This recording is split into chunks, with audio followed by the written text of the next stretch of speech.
Should you take your blood pressure seated or lying down? This is a common question. I'm going to go over all the detailed information in regard to this. My name is Dr. Story. I've been a natural health care provider for over 29 years. I'm a doctor of chiropractic. I've been in California for the entire time of my practice, and I'm going to give you realistic expectations as to what you can achieve when it comes to improving your health. I'm going to base all this on my own experience treating patients as well as the scientific literature. So this is where the hornet's nest starts to get funny, because there have been studies trying to figure out what the best posture is for checking blood pressure.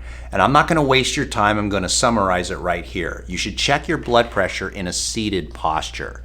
Anytime you do it, that's the position that you want to be in.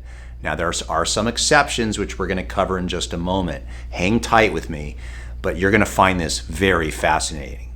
You might find it a little frustrating, though. In 2008, there was a study that showed that blood pressure goes up when you are lying down, or what's called supine. So it was recommended that if you want to find someone's high blood pressure, the best way to do it would be to have them lie down. That was 2008. Then in 2018, another study came out that said that lying down lowers your blood pressure. The seated posture is where it's higher. Here's what I want you to get out of this. Isn't it funny that an entire healthcare profession can't even figure out from year to year what posture we're supposed to be in when you check your blood pressure? This is like the old egg thing. Remember when eggs were bad for you because they raised your cholesterol? Then they found out that, wow, that's weird. It doesn't raise your cholesterol. In fact, it's actually a health food. But that takes decades to figure out. Now, who's fraudulating the research in the beginning? Or maybe their research was valid. But ultimately, the egg, one day it's the villain, the next day it's the hero. In this case, it's the same exact thing. Now, you can check your blood pressure lying down. You can check your blood pressure seated. You can check your blood pressure standing up.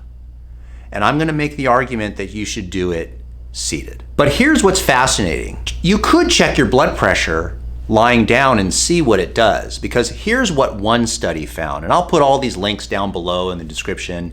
If I remember, if I didn't do it, just write in the description that, hey, Dr. Story, you forgot to do it, because sometimes I don't get a chance to edit these and I forget what I said. Nonetheless, there was a study where they had a group of various patients, and they had people that had high blood pressure when they were seated and high blood pressure when they were lying down. Those were the worst case scenarios. Those people were over here. You had the people way over here that had low blood pressure or normal blood pressure, seated and lying down. It was a bummer because in the study they weren't able to really justify drugging those people. So those people were out. Then there were people that had high blood pressure seated, but low blood pressure lying down. They gave them medication. Here's what's fascinating. There was a third group right here that had normal blood pressure seated, but lying down, they had high blood pressure.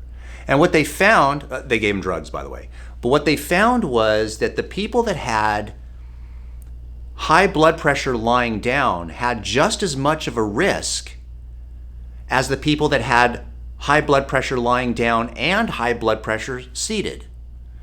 So, I don't know about you, but doesn't it seem like sometimes they change these standards at will and any excuse to try to give people more drugs? But that's just me. I could be wrong. There are exceptions to the rule, though. You should occasionally check your blood pressure lying down just to see. If you lie down for about 20 minutes, so you're on your back staring at the ceiling, check your blood pressure after about 20 minutes of relaxation.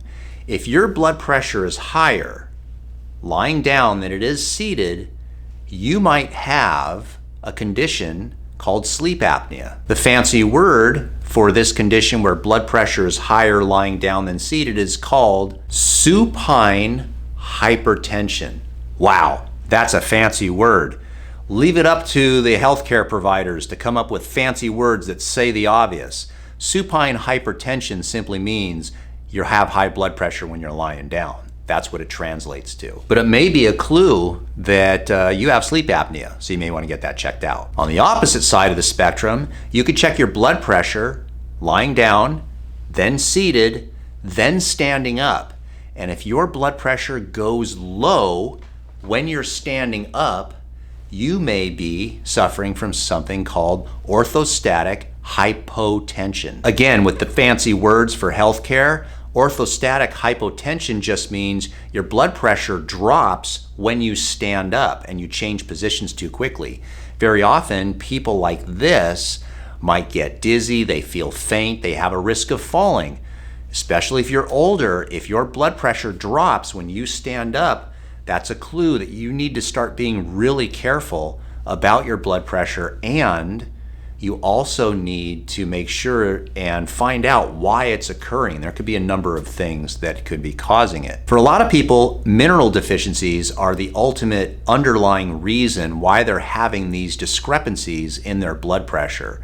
So if you're interested in learning more about minerals, particularly magnesium, watch this video right now. You should drink water. It's healthy. I'm dry fasting. Well, then eat meat. Causes cancer. You can eat eggs. Cholesterol. Vegetables. Lectins. OMG. Fruit.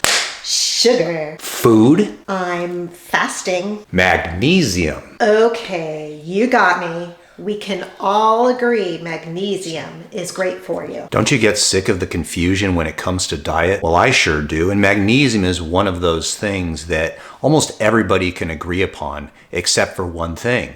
Which magnesium do you take? There's magnesium chelate, which is for muscles. Magnesium citrate is for the arteries. Magnesium bisglycinate for stomach acid. Magnesium malate, which is the most bioavailable magnesium, is great for migraines and chronic pain, and it's found in fruits. Magnesium sucrosomial is for energy, immunity, and bone health. And then you have magnesium taurate and orotate, which are both very good for the heart. So which one do you pick? I like this company. This is Bioptimizers, and they make a product called Magnesium Breakthrough. This stuff is awesome. It has all 7 different types of magnesium in it, so it covers all the bases, very absorbable, easy on your stomach, and a 365-day money-back guarantee. There'll be a link down below with a discount code if you want to give it a try. The stuff's awesome.